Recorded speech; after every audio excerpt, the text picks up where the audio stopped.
आज के आनंद की। तो ध्यान करा महाराज, द्रौपदी ने भगवान की प्रार्थना की तो भगवान ने देर नहीं की, भगवान ने साड़ी बढ़ाना प्रारंभ कर दिया।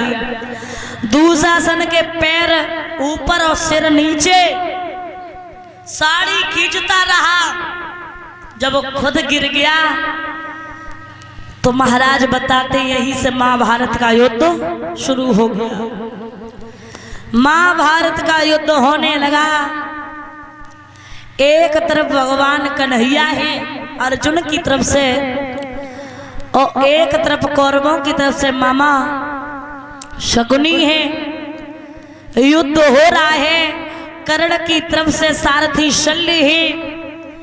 कौरव की सेना मारी जा रही है, पांडव 5 के 5 ही है।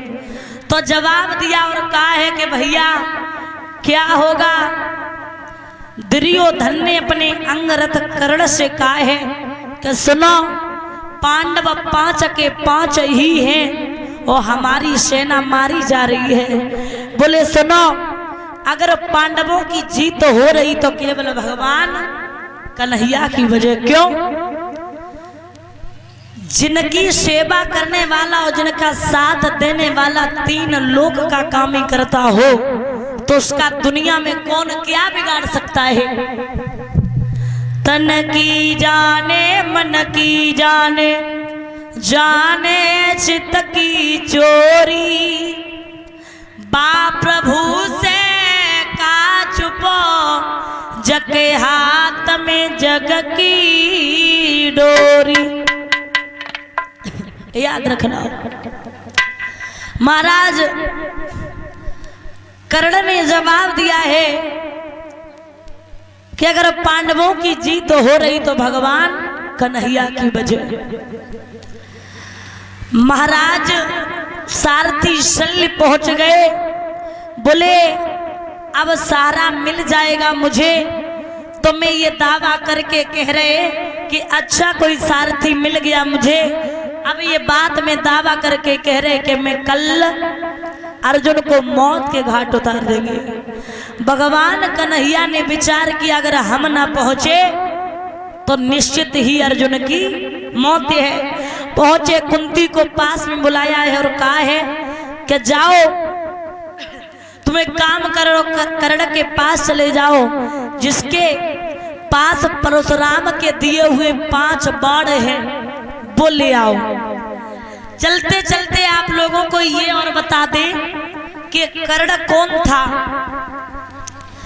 प्रमाण मिला है ये कर्ण कुंती के कुंवारेपन पे पैदा हुआ था।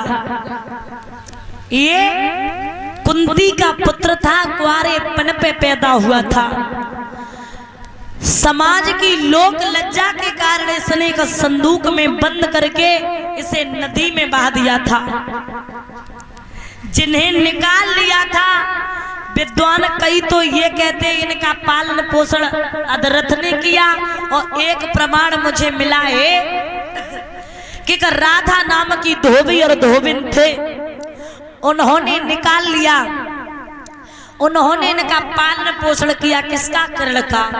अब ये कर्ण कुछ बड़ा हुआ, बच्चों के साथ खेलता है तो भैया बच्चों में लड़ाई झगड़ा तो हो ही जाता है। बच्चे कहते और जवाब देते हैं हमसे ज्यादा मत लगना। क्यों? तू बई है जो तेरे न माँ बाप का पता, न कुर्मा खानदान का पता, न तेरी जाति का पता कि तू कौन है। कर्ण को ये बात बहुत बुरी लगी। कर्ण ने धोबिन से कही कि मैया मुझे ये बताओ क्या मैं तुम्हारा पुत्र नहीं हूँ? जवाब दिया क्यों नहीं मेरे लाल, तुम मेरे पुत्र हो। बोले हमसे बच्चे ये कहते हैं कि तुम तेरी माँ का नहीं पता। बोले हाँ लाल, ये बात में जरूर कहेंगे कि मैंने तो तुझे नदी से निकाला, मुझे नहीं पता है। कर्ण के कवच कुंडल पेट से ही थे। कर्ण वहां से चला, बोले ये मेरे माँ बाप नहीं है, मैं तो यहाँ से जा रहे। वहां से चला, सूर्य पुत्र था ये। सूर्य भगवान सामने खड़े हो गए। बोले लाल कहाँ जा रहे हो? जवाब दिया है मैं अपनी माँ को ढूंढने। बोले तुम्हारी माँ ऐसे नहीं मिलेगी। एक चुनरिया दी है और कहा है कि इस चुनरिया को जो स्त्री ओढ़ ले तुम समझ लेना यही मेरी माँ है। अब वो चुनरिया लेके कर आगे बढ़ा। स्त्रियां मिलती हैं, बोले मैं तेरी माँ लाल, मैं तेरी माँ। बोले तुम मेरी माँ हो तो इस चुनरिया को ओढ़ लो, हम समझ जाएंगे तुम मेरी माँ हो। लेकिन जैसे ही चुनरिया ओढ़ती है वो जल के राख हो जाती है। क्या देखा कुंती अट्टे पे खड़ी केसों को सुखा रही। देखा हमें लगता है ये मेरा लाल है। कर्ण वहां से गुजरा, बोले ये मेरा लाल है। अरे बेटा यहाँ मैं तेरी माँ। बोले तुम मेरी माँ, और तब भी कुंती कुंवारी थी। बोले अगर तुम मेरी माँ हो तो चुनरिया ओढ़ लो। कुंती ने चुनरिया ओढ़ी, कुंती को कुछ नहीं हुआ। गोदी में लिटा लिया, काफी देर तक लाड़ लड़ाती रही, प्यार करती रही। तब कुंवारी थी, उसने कहा बेटा अब तू जा, अब मैं तुझे अपने पास नहीं रख सकती। तो कर्ण मना करने लगा, बोले मैया मैं तुझे छोड़ के कहीं नहीं जाएंगे। धक्का मारा है कुंती ने। जब धक्का मार दिया था तो रोता हुआ कर्ण कौरवों की सेना से आके मिल गया था। तो कहा है कि जाओ परशुराम के दिए हुए गढ़ के पास बाण है ले आओ। कुंती ने विचार किया कि बेटा मेरा ये भी है अर्जुन और बेटा मेरा वो भी है। एक माँ ऐसी हो सकती जो पुत्रों के अंदर भेदभाव करे? नहीं कर सकती ना। बोली विधाता अब क्या करूं, भगवान की बात कौन टाले, चल देती है। और उसी समय पहुंच गई। कर्ण ने देखा, बोले मैया तुम तो सारा हाल बताया है कि बेटा आज मैं तेरे पास आई हूँ। तुझे एक बात बताती हूँ कि बेटा तू मेरे कुंवारेपन पे पैदा हुआ था, तू मेरा पुत्र है। समाज की लोक लज्जा के कारण मैंने तुझे नदी में बहा दिया था। ये बात सुन के कर्ण बहुत रोया। कर्ण ने जवाब दिया माँ मैं तेरा ऋणी हूँ, इसलिए तू क्या मांगना चाहती है और उस ऋण के बदले में मांग ले। कर्ण ने जैसे ये बात कही तो मैया ने कहा बेटा कुछ नहीं, मुझे एक बात कहनी है तुझसे। क्या? और बोली ए परशुराम के पांच बाण जो बेटा ही बलराम।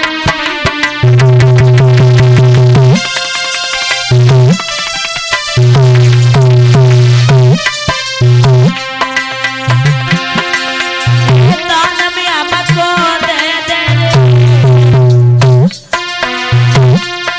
अरे दान में हमको दे दे,